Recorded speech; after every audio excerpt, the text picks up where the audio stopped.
மலேசிய தென்றல் வாசகர் இயக்கத் தலைவரும் எழுத்தாளருமான செந்தமிழ் செம்மல் சி தென்னரசு நேற்று செவ்வாய்க்கிழமை காலமானார்.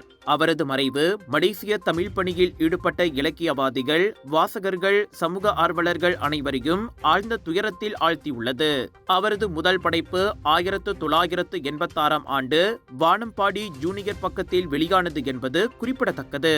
பின்னர் தென்றல் வார இதழ் மற்றும் வானம்பாடி இதழ்களிலும் எழுதிய படைப்புகள், நேர்காணல்கள் மற்றும் இலக்கிய சிந்தனைகள் தமிழ் வாசகர்கள் மனதில் நிலைத்து நின்றன.